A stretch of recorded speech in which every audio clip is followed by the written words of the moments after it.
Yep. So here Hello. we are again. This is gonna be hard, Berta, when we go back to school again. And we're gonna have the excitement to be with the students, but we are not going to be able to do this often. So maybe that's why we decided to do two in one day. I know, right? I mean, I know, but we're committed to doing at least once a week.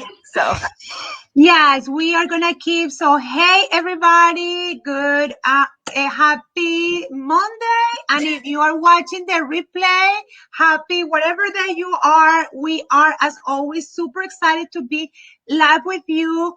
Thank you so much for taking the time to come and join us in these sessions. I am super happy to be with my super great friend Berta. We are gonna miss this. I mean, we are really, truly gonna miss this. I don't know how many Facebook Lives I'm gonna be able to do on a monthly basis in my community here in Growing with CI, but we're gonna stay in touch. We're gonna keep doing it. We're gonna make it work, and I'm so happy that I can work with Berta. So it's like we double the power. So thank you so much. If you're new to my community, my name is Claudia Elliott. I am a high school Spanish teacher, and I love this community. I am super proud of this community because I feel this is a safe space for us as teachers to really ask the burning questions, to get help, to support each other in a positive way. So please continue that. I am here to help you and to support you the best I can. And let me tell you, as much as you have learned, I have learned too. So you have helped me grow too. So thank you for that. Thank you for all the great positive feedback that we have received. You guys have like great hearts, and it's just amazing. Hi, Samantha. Hi, Dee. Hi, Anna Marie. Hi, Sandra. Hi. Rebecca, Eileen, yep, Sandra. So I'm gonna let my friend Berta introduce herself. I know that most of you know her, but we're gonna have time for her to say hi to you. Thank you so much, Claudia. Hi, everybody. It's so nice to see everyone here. I see all familiar names, so I know that everyone that's watching right now, but those people who haven't said hello, who may not know me, my name is Berta Delgadillo, and I am a Spanish teacher in Savannah, Georgia. I've been teaching for 7 years. It's going to be my 7th year. And I'm actually really excited about school. So I know it's not the ideal scenarios. I know for me it's not the ideal scenario, and even for you, Claudia, it's not going to be the ideal scenario either, right? No. And I know we're all going to face different challenges, but you know what? I feel so prepared, and it's all thanks to people like Claudia, who she's opened this beautiful community, and she's taught us so much, myself included. I've learned so much from her, from her trainings with like Tracy and AC and Diego. And I mean, like Kathy, who showed us Book Creator. I mean, it's just amazing to see these beautiful communities and all these people supporting each other. So I am so glad to be part of your community too, Claudia, and for having me here again. So I just want to say, yeah, let's keep learning. And I want to, thank Claudia for making the space. And I want to also thank you because, like Claudia said, we learn from you guys. As we bring guests, we're learning next to you. And then we learn from your questions too, because you challenge us. Your questions sometimes challenge us to think about how we're going to respond. It's not that we might not know the answer, but we just want to make sure we serve you the best way we possibly can. Yes to all of that. So thank you for being here today. Thank you for spending this hour with us. And today we're going to talk about a topic that I know is really close to Berta's heart, is super close to my heart. This is something that I love to do, and is creating empowered units. I have talked about it. I have shared a lot, and this is something that has transformed my practice and my class, and I'm super excited to share this with you today. So we are gonna start today, but okay, we already talked about Berta and me, so we're gonna just skip on that. We want to invite you to stay with us because until the end because we have a surprise for you. So I know we're going to keep it short because we're going to move from here to Berta's community. So we have to finish like around 6:55. Yes. So we promise that we're gonna keep it as short as we can. We're gonna do our best, but we're gonna stay. Please stay with us until the end, so you may get a surprise.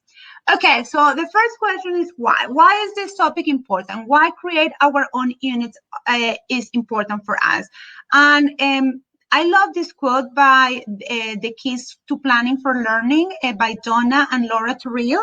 And it's a great book that I have it here, and I know Berta has it too. So this is from Apple. And they say thematic unit shifts instructional focus from language for the sake of language to the use of language to achieve meaningful goals. And I really want to hear Berta's story when she started CI, because my story is a little bit different. Like I really started with units for like, I think I really just 6 years. It's just something that it happened that, I don't know, like I got really inspired to create units for my classes and change my textbook and adjust it. And it just came. But I love to hear Berta's journey. So I would love to hear what happened when you started with CI, Berta. Yes, it's been quite a journey, and I'm gonna, try to give you the short version because we want to keep the time the way it needs to be. But I started maybe on year 3 of my career. I realized that my students were not learning the way I wanted them to. I mean, they had passing grades and everything, but I realized that my students were not actually acquiring language. They were falling into that same pattern of the parents that would say, hey, I took 3 years of Spanish and I don't remember a thing after I'm done. So I wanted to change that. And then I started researching and I found blogs of people that you guys know of, like the Comprehensible Classroom with Martina Bex. And then I found, Tina Hargaden's workshops. And little by little, I started reading more on that. And I started trying things in my classroom, but I started trying activities isolated. And there is nothing wrong. And please don't misunderstand what I'm about to say. But I literally, when I started transitioning to CI, I started with one-word images. And I did like one-word images for a whole week. And then later on, I would do it for a whole other week. And then I learned about movie talk, and I would bring a movie talk, and I would create my units based on the one-word images. I don't know what I was thinking, I mean, I did the best I could with what I knew and my preparation. And I actually went to college to become a teacher, but we're not even going to talk about my college program.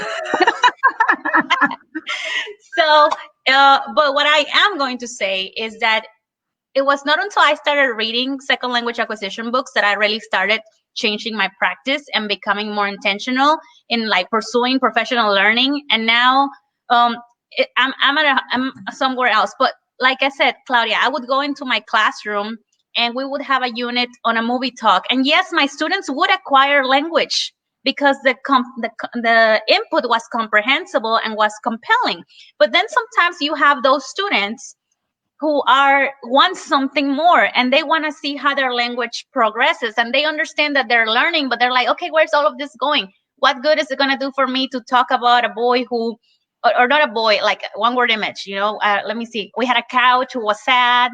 I mean, if you don't one word images, you understand. A dollar bill that doesn't have an amount, so it was like lack of identity.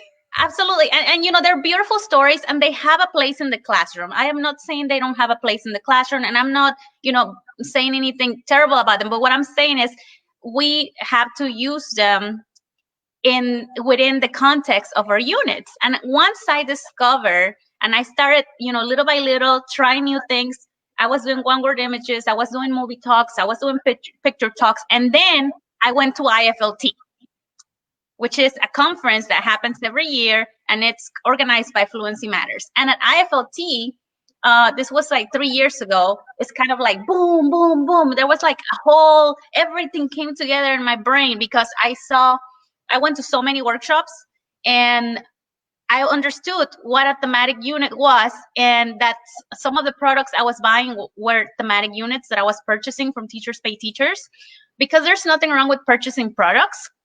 And then as I started purchasing some of these products from there, I started understanding how a thematic unit came together, but I was still skeptical to do one on my own in my class. Mm-hmm. So Yeah. um, that was my journey. And like I said, my college, they taught me how to do units, but not for word language acquisition. Yeah. So it is, I love that story because it's like the language for the sake of language. And the language for the sake of language is great. You know, it's organic. It just sometimes connects with students. It's fun. It's Yeah. relaxed. So it is great. But I also feel like there is a lot of power when you add so many cultural components to an unit. So my journey was different. I don't know if you know, but I went to college to be a lawyer, and I was a lawyer for 10 years. And that's how my mind works. It's just very, just linear. And my units were like that, very linear, with a lot of grammar component and a lot of vocab component, but also around a theme. So that was good, but it was my students didn't have like a lot of success, and at some point all the grammar part, it became super dry. And then I started reading Tina Hargenden and The Comprehensible Classroom and Bill Van Patten, and then I discovered the podcast and I started learning. I say, oh my gosh, what am I doing? This is not how we acquire a second language. So my units kind of like got revamped. Like now the focus wasn't the grammar structure. Now the focus wasn't the vocab. Now the focus was like, what are we going to learn? What are we going to talk about? Just let's create authentic language and authentic experiences to talk about this using comprehensible input.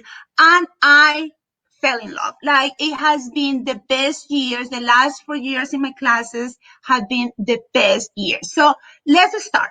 I love why we create units, and we talk a little bit that, but I love to talk about the adjustable seat. And this is my analogy for today. Usually, I mean, lately we have been doing so many analogies, the blind date analogy, the solve, but the adjustable seat was a video. And I'm going to promise I'm going to find that video. It's a YouTube video that Ben Slavic shared in an old Facebook post. And in this adjustable seat video, they're talking about education and how in education we trying to design education and design our classes and lessons, having in mind or keeping in mind the average student. But the reality is that nobody's average, right? A student can be a little bit here, a little bit here, a little bit here, a little bit here, but nobody is exactly average. So when we design or we plan for average, then we are not really reaching our students. We need the adjustable seat. Like when you get in your car and you adjust it and get closer, or, like my husband and I, we share a car, but when I get in the car, I have to adjust it exactly for me. So when you create your own units, you are creating those units for your classes. So again, I love, and I have a lot of teachers who have said, please put them in TPT. And I will, I promise I will. But I want you to have the information. So when you're ready, you can create your own, or you can adjust some that you have to make it yours for your class, for your students. So it is adjustable to your needs.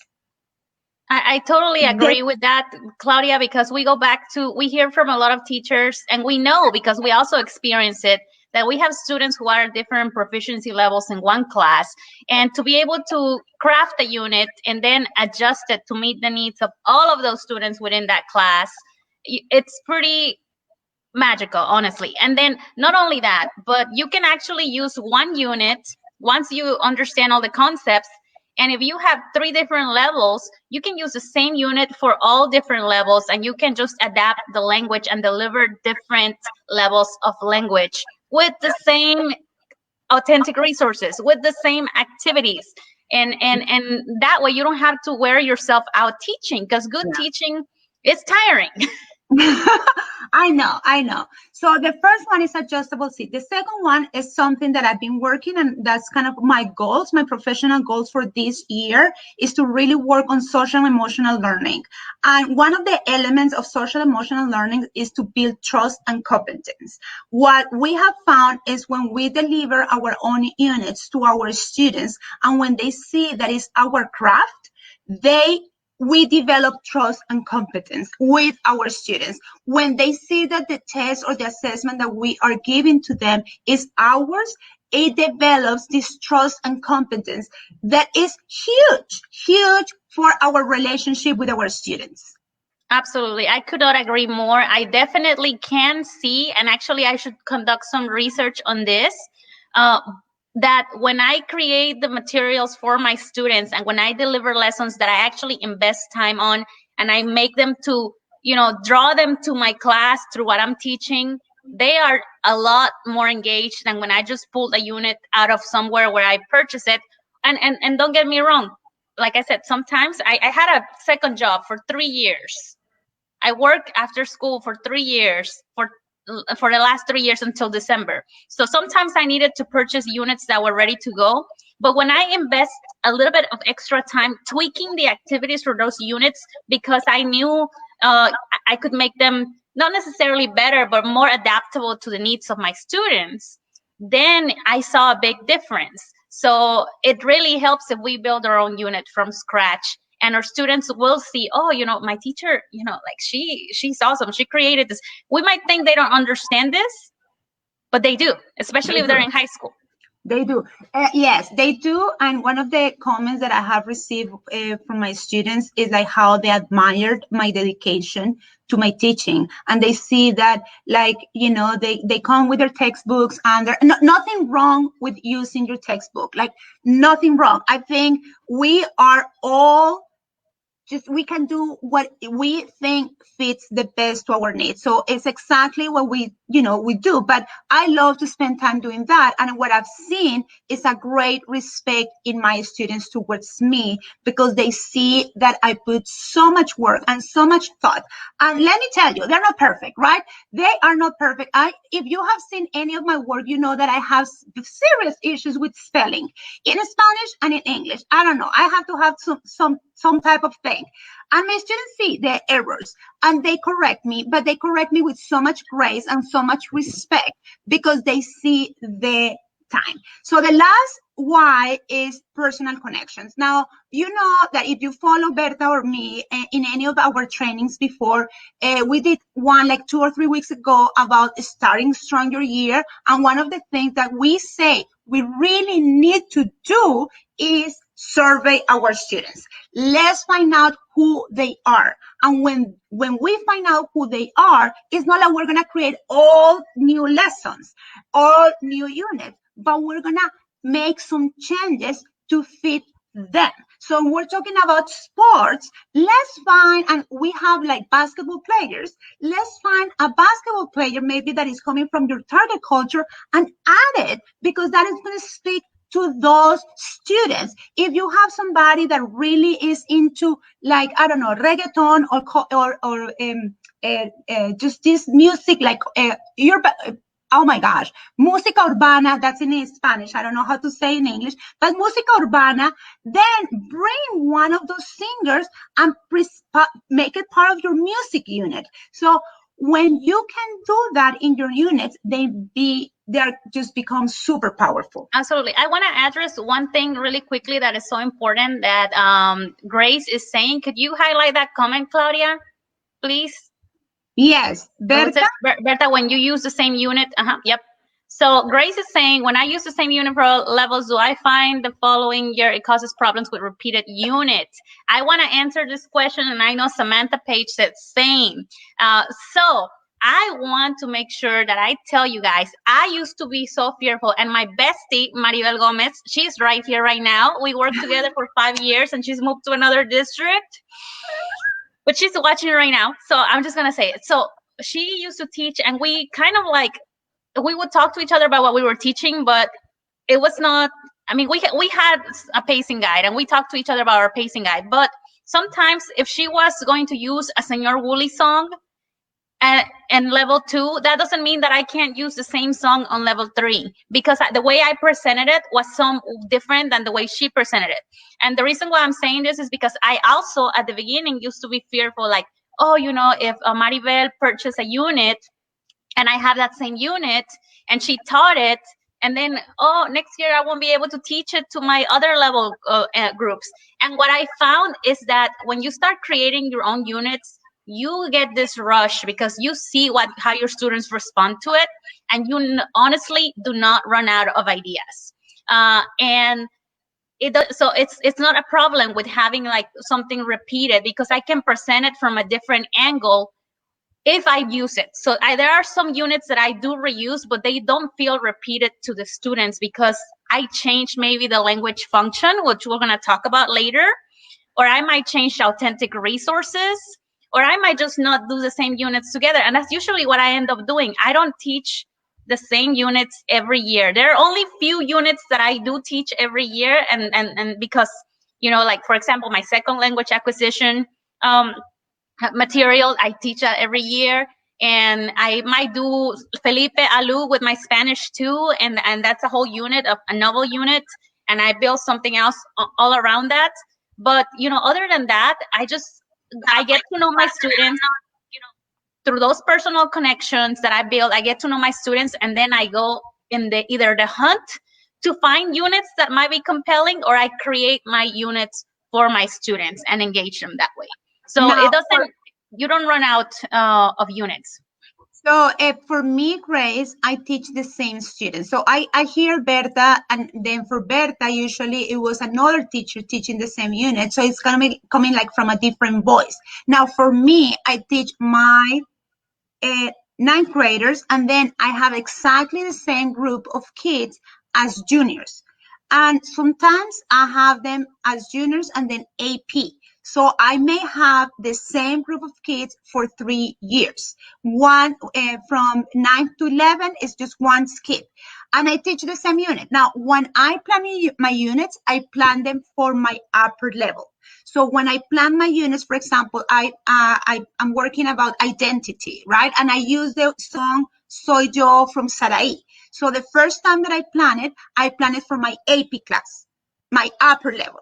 And then I use a little bit of that for my novice class. So I'm not going to use all the resources. I'm not going to use all the long descriptions. My assessments are going to look super different, but I use some. So the hard work, because when you do your units, one of the hardest work is becoming faster for me, because I know, and I'm like, I have an eye for like really great, comprehensible, authentic resources. But one of the big problems was to find your authentic resources. So when I'm in my AP and I already found my authentic resources, I may have a caption and a picture, and that's going to be my authentic resource for novice. So that's how I deal with the repeated unit. So I hope that will Oh, this is Rebecca. I'm just trying to get this comment out again, and I'm just don't know what I do. Okay, I think that's it. Okay, so that is what we love to create our own units. As adjustable seat, you can adjust it to your class. It creates trust and competence, and it really builds on personal connections. Okay, so now let's go and start talking about what are our 3 pillars to create empowering units. So the first one is we need to start with an essential question. The second one is we're going to focus on language function. And finally, we are going to get our authentic resources. And so I want to say that there are more elements to building a unit, but we're focusing on these ones because these ones are key for empowering units. You know that to create a full unit, we are all educators, so we know that a full unit, what it entails. But we're focusing on the empowering part of it. So for the empowering part of it, this is what we need. Yes, of course. Thank you for that, Berta. You need all your assessments and activities and check for comprehensions and all that. But this is where we start. This is how I start. So the first one is how to create a powerful, essential question to promote critical thinking. And I want to start with a phrase from Meredith White. And she said, our students may be novice language learners in our world language classes, but they're not novice thinkers. Don't you love that? I think that is really compelling, because when you go and start in level one of your language, you're going to start with so much basic linguistic skill because they don't have the language yet, but they are mature thinkers, you know, some, but they are not novice thinkers. So we really need to think about that when we create our essential question. So we need to create something that is going to provoke curiosity and novelty. We need to create essential questions that address a relevant problem for students and invite inquiry. And really, for this one, I want you to like always think about what's going on in your community at that point, what is going on in the world at that point. And any unit can be fed by that. So even if you already have an unit and something big is happening, that big event or that current event can be embedded in an essential question in your unit. So when it's relevant, when it's just something that is happening, is something that is affects your student's life, then they want something to say, right? And you're talking about school, they always have to say something about the rules at school. They always want to talk about what is the, if we need to use cell phones or not at school. What about the use of uniforms? What about food, like the food at the cafeteria? So when we have these essential questions that address a relevant problem for students and invite inquiry, wow, you really can connect with your students. And the last one, it must foster authentic communication. And this last one is the one that I want you to think when you use your textbook. So sometimes our textbooks can be a little bit dry. I mean, a little bit. But one way to think about it is when you have an unit and you have the imperfect tense. So you may, instead of thinking, how can I use the imperfect tense, is think about your question or your theme, and then you think, okay, how, in what authentic scenario or experience I'm gonna be talking about this. So it's kind of like switching and moving and flipping that textbook to give a more authentic communication.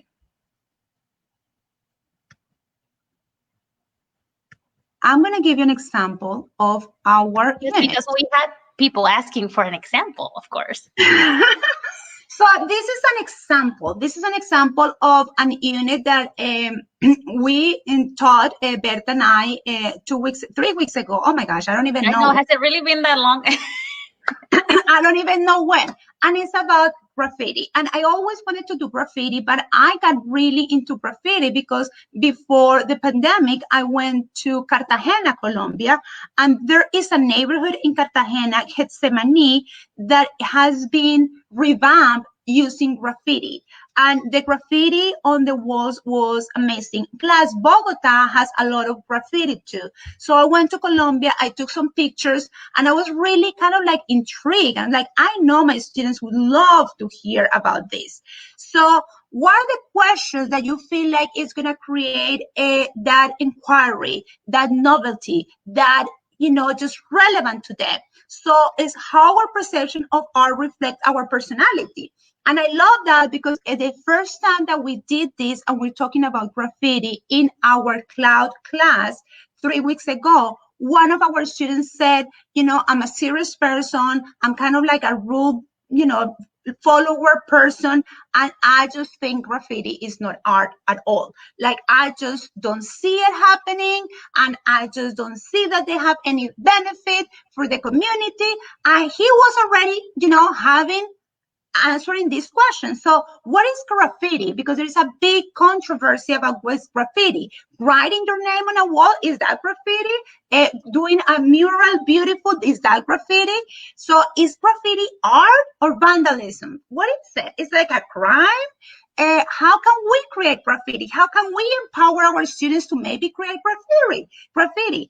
And what topics on themes can we use in a graffiti to express something to our community?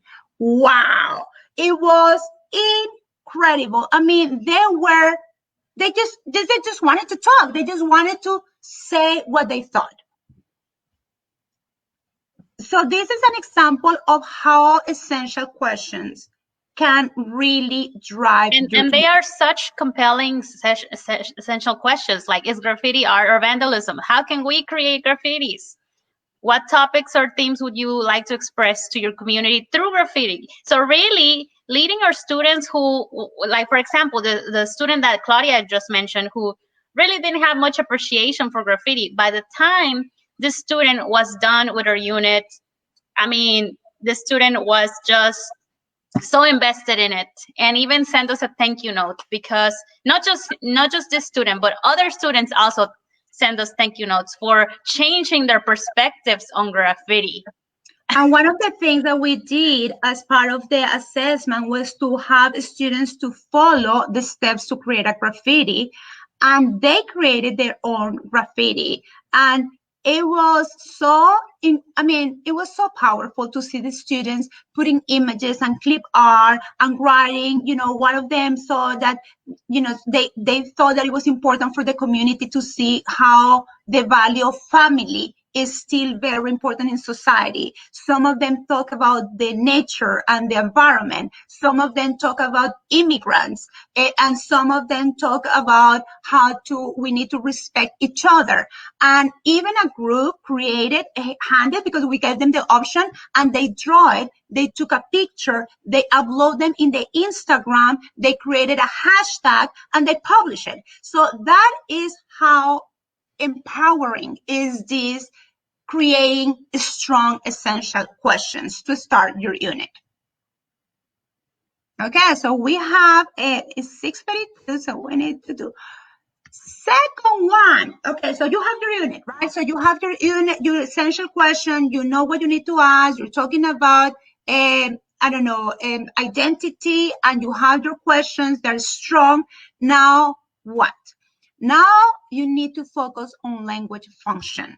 Language function is extremely important when we talk about proficiency. And again, let's go back to our first code. Language for the sake of language is great. I mean, I love it. I really do. And I do a lot of language for the sake of language in my class. And I let it go sometimes. It's very organic. But sometimes my students have to take the AP exam. My students have to Mine take too. Exactly, and they have to take the IB exam. My students need to write like papers, like long papers. They need to speak. They need to compare. So I am focused on language function. So language function is the basic task that a person must be able to do in order to communicate in a given situation. So we're going to focus on some of these language functions. So we're talking about describing, asking and responding to questions, expressing feelings and emotions, expressing advice, opinion, and preferences, telling and retelling stories and sequencing, expressing hopes, dreams, and future plans. So when you have them here, and when you know what the language functions are, you can focus in one or two per unit. Absolutely. And it goes back to how we were talking about. You don't have to use the same unit with all your classes, like I sometimes like to do. That is just something that works for me. But, in this case, if I want to use the same unit with Spanish 2 and Spanish 3, I just have to kind of also, I'm going to be changing probably the way I deliver my input. And I'm also going to be making sure that input addresses the language functions, which are going to be different for different levels. Yes. And another thing that I like to have this language function handy is because we tend to go with one. So that is correct. We're not intentional. Mm-hmm. If we're not intentional, you may end up only describing, or we may ended up only telling stories, and we forget that we want to express hopes too, and we forget that our students need to express advice, and we forget that and if we don't do that enough in the classroom as teachers, as we deliver all of that, and then later on we give them a presentation of writing and a presentation of speaking, and then the student cannot perform, it's because we did not target the language function that we're asking them to output later on. Yes. And this asking a question, that doesn't, I'm going to bring it up, doesn't the vocab they need become overwhelming? How to limit that? I have that question all the time because when you see your units or your chapters in your textbook, the vocab is overwhelming. Right? This is a built on. I start from zero, right? I have my frequency verbs and I have 6 additional words, a lot of cognates and a lot of proper nouns. And I start from there and I start building on that a little bit. And I recycle and I come back and I recycle and I come back and like a spiral. So I never try to attempt to teach in an unit 50 words. I mean, that is out of my Yeah. that is not going to happen. So what I do now, I have been doing this for many years, but what I tend to do if it's like a new unit, for example, this graffiti unit, something that I created only for the conference, and then I put it in our course. But when I was doing that, since I didn't know what type of students we were going to have in our class, I start typing the descriptions. And I start typing like a long description of a picture talk of a graffiti that I was going to do. And I start eliminating. And I was saying like, okay, what are my keywords? My keywords are going to be, of course, a wall, right? Paint, spray, just show. And then a lot of words were like from the frequent words, from the frequent verbs. There is, it has, want, it goes, you see. So all those verbs were frequent verbs. So if we do a good job, and I love my Pito said that when he was ahead of the department in his school, he focused on 16 verbs. And he told his teachers, let's focus on these 16 verbs. Because if we can get all these 16 verbs in all the tenses, our kids can communicate. And it has a great point. So I don't teach tons of vocab. And I always start assuming that they know a little bit. And I rather level up than just find in a situation where I'm not being comprehensible. So let's talk about the language functions that we saw in the unit, because I wanted to bring you an example. So when we're talking about this unit, we talk about description and opinions, and that is what we created. So when we were talking about this unit, we wanted our students to be able to describe all type of graffitis, and we wanted our students to be able to provide opinion and express the opinion and preference in all the graffitis. Now, if you look at the opinions, I know it's a little bit small because of the screen, but some of them just really provide 1 or 2 sentences about expressing opinion. One says, I like this work a lot because it's very similar to the realism style. So it was just, I like it. But then another one says, in my opinion, it represents the imperfections, or that imperfections are not a bad thing, but opportunities. Wow. So look at the different levels, but everyone at their own level was describing and expressing opinion. And when I was doing all the input, my input was describing and expressing opinion. I was describing, giving opinion, expressing my opinion over and over and over. So I was focused, I was intentional on that. Now, do you ask questions? Of course you do. Do you express emotions? Yes, of course you do. So it's not like you ignore the other language functions, but you are like really intentional about those.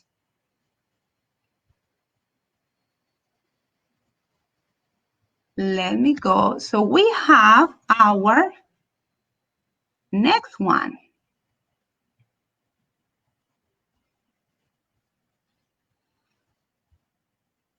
This is a good one. We have a comment that I think it's important, Claudia, that Kate is asking, did you mark this stuff up while teaching or just now for reflection on the teaching? Actually, Claudia marked it when the students turn it in the evening. She marked it in the evening or the morning before we were actually teaching the students.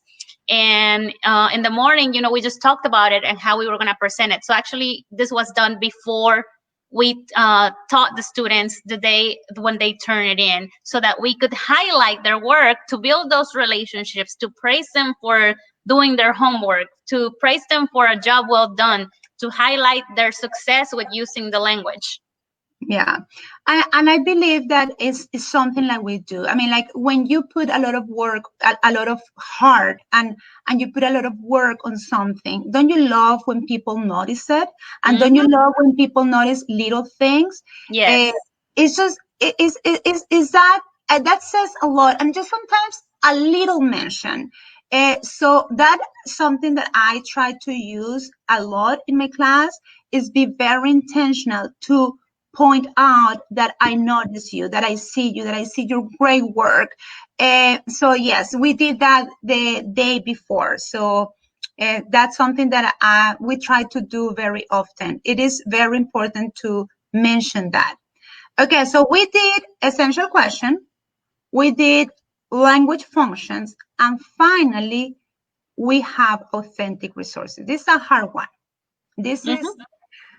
this is a hard one because I remember a lot of, when I was 6 years ago, I used to love to try to use articles from El País, which is a Spanish newspaper. Sorry.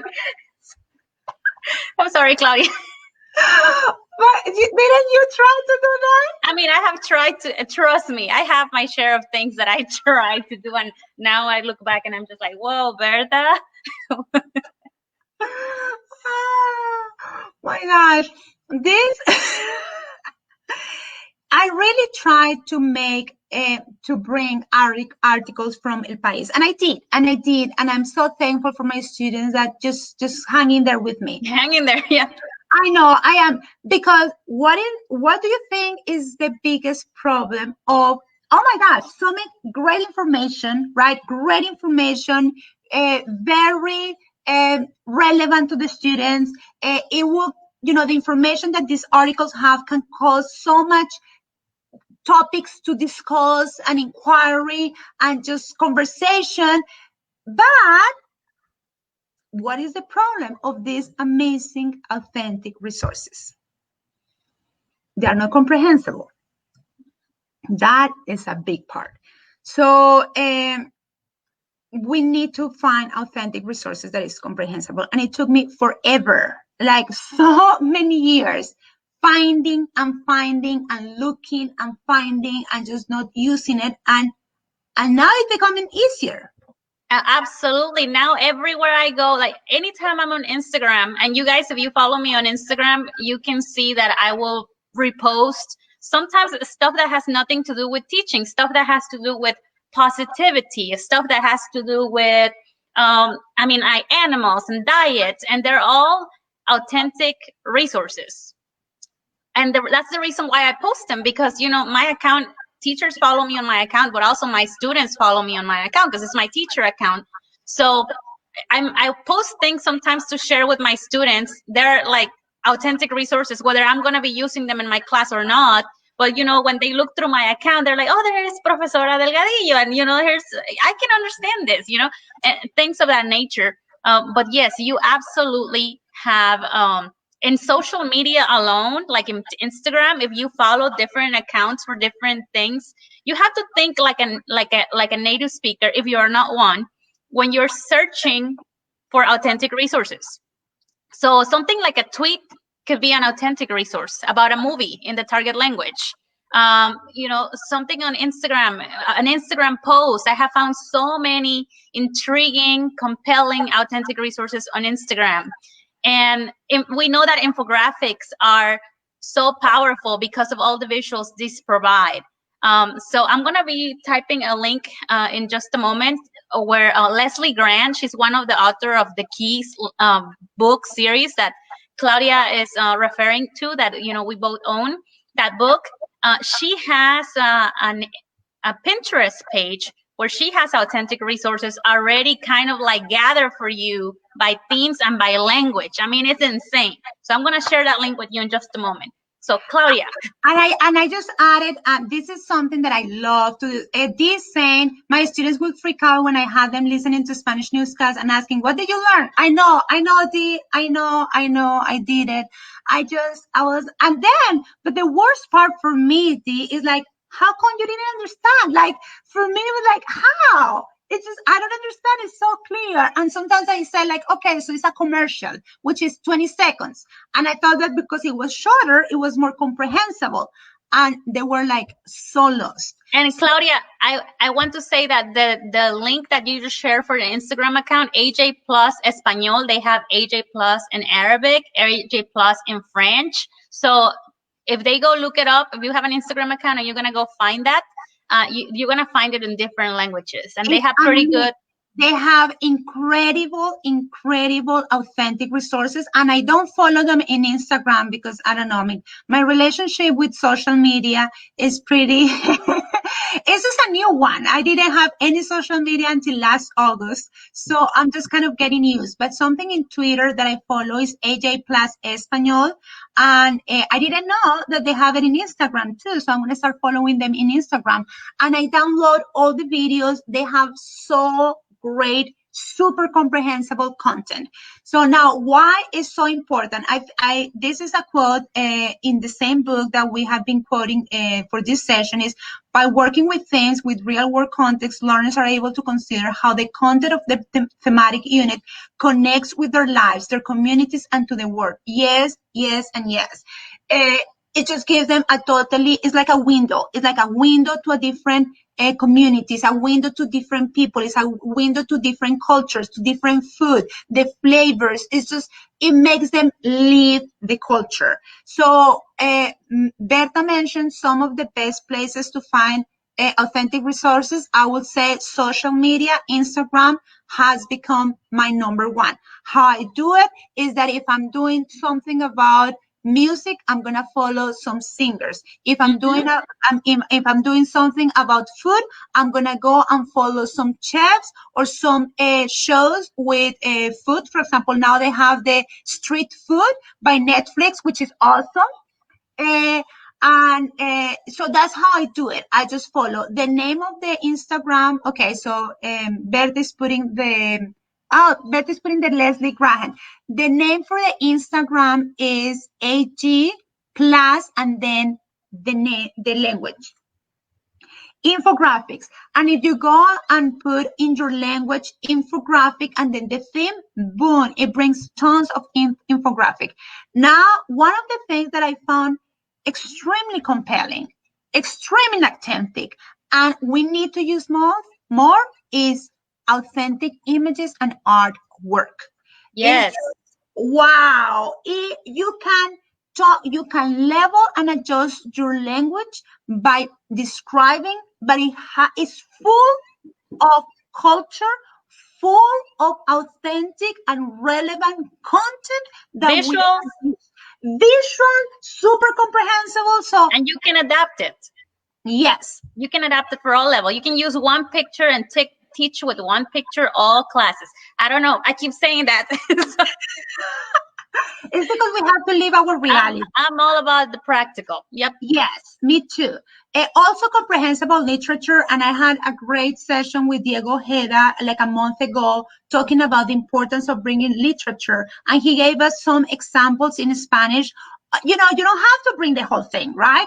But it's just like three sentences, just a little bit, just that scraps. It just serves you so well. Songs and music videos is great. Excerpts, little things of articles. Don't bring the whole thing. I mean, like, I did it. I am so sorry. I apologize for all my students. I did it. I brought the entire 3 pages article from El País. I did. It was a lot. And any comprehensible, authentic resource that you may have and you may think about it. These are some examples of things that we did for our unit in the graffiti. So this one, I'm going to see if I can show it here. Can you see my mouse, Berta? Yes, yes, it's Okay. visible. So this one, I love it. This is a graffiti, and this is Fresa Bogota, and this is her description of the graffiti. And it was super short, and I found it super comprehensible. So this is one that I'm using in the graffiti unit. This one is the one that supported the entire final project from our students. That it was to create a graffiti. And it was like 3 paragraphs with instructions. And it was amazing. Now, see, I am talking about commands here because this is expressing giving instructions, and this is a language function. I didn't focus on that. This wasn't the focus of my unit, but it doesn't mean that we cannot use it. And again, the kids are getting exposed and are and receiving different ways to present the language. And So some students, even though you did not target that for some students are going to acquire those terms. It's so funny, Berta, because I always buy. I have been buying a lot of books from Gianfranco Conti. You know that I have been telling you about him, and he said that in his work he always put like seeds of things that he may not cover or talk a lot, but it's just seeds. It's just like, I'm gonna drop this seed and see what happens.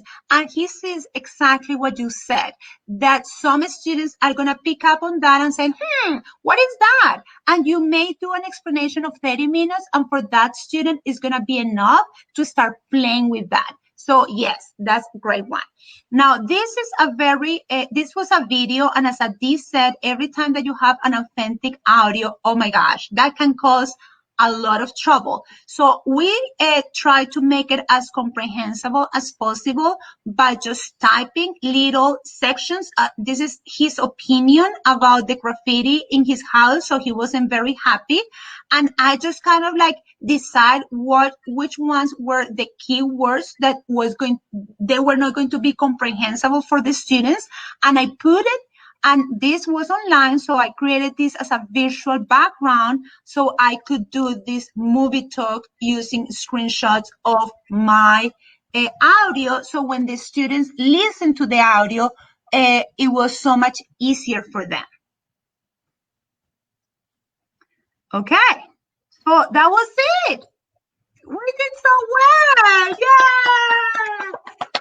So these are three really pillars. These are the foundation. This is not all, of course. It takes so much more work, but it's worth it. And when you start doing it, and hopefully this is going to help you to adjust your textbook. Hopefully this is going to really help you to look at your textbook and see if you can make it yours, adjust it, make it more authentic, make it relevant, so you really kind of foster that authenticity in communication that we want.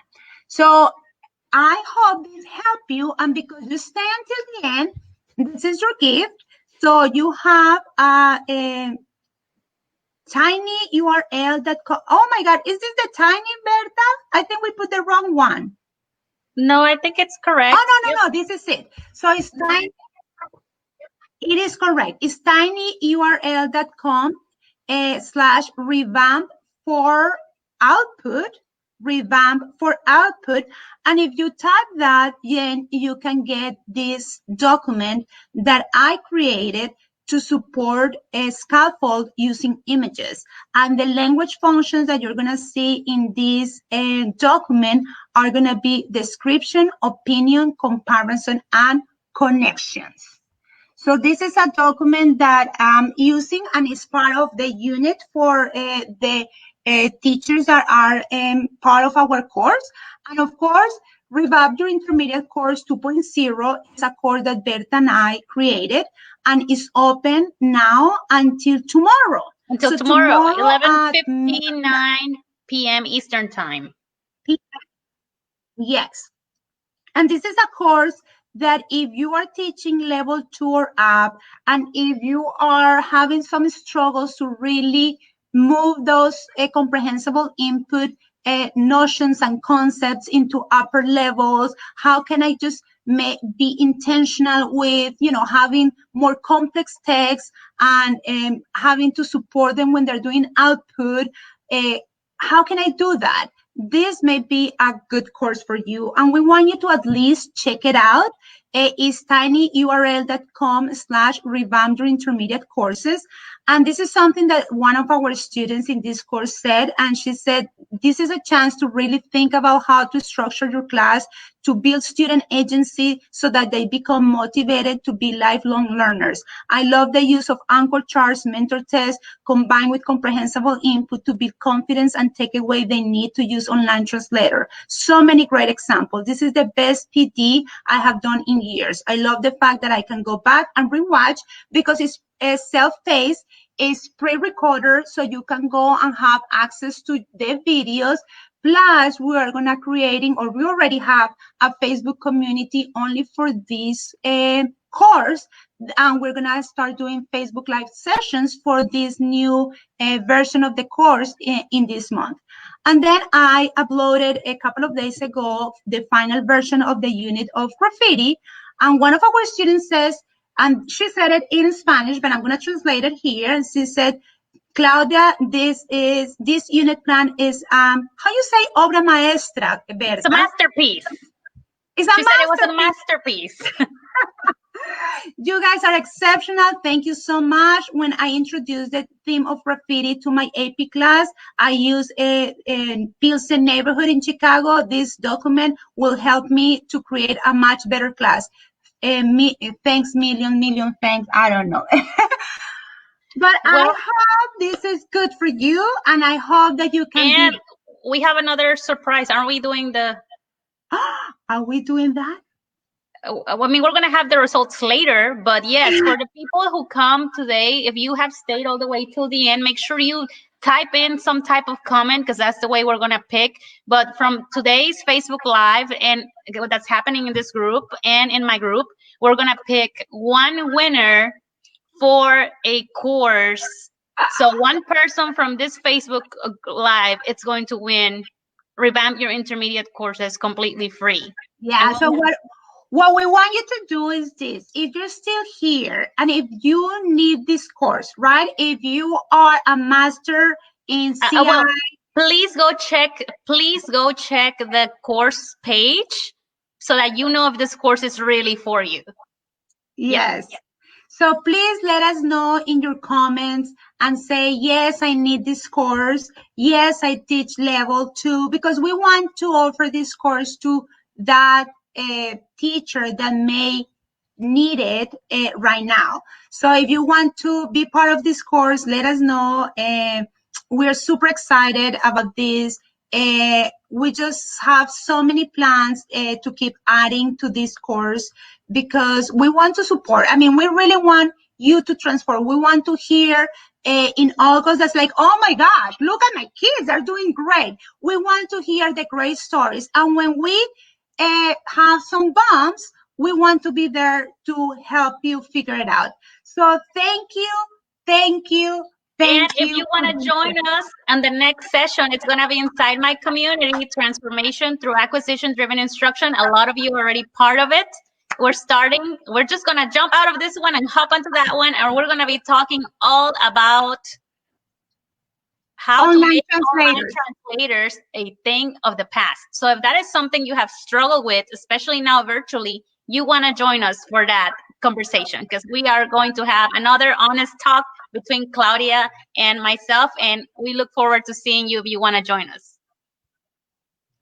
Okay, so we will let you know at the end of this day who is going to get our course. And then if you want to have another chance to get the course, then you can go to Berta's community right now. So we need to leave so we can join on yours, Berta. Yes. All right. Bye-bye. Bye, everybody.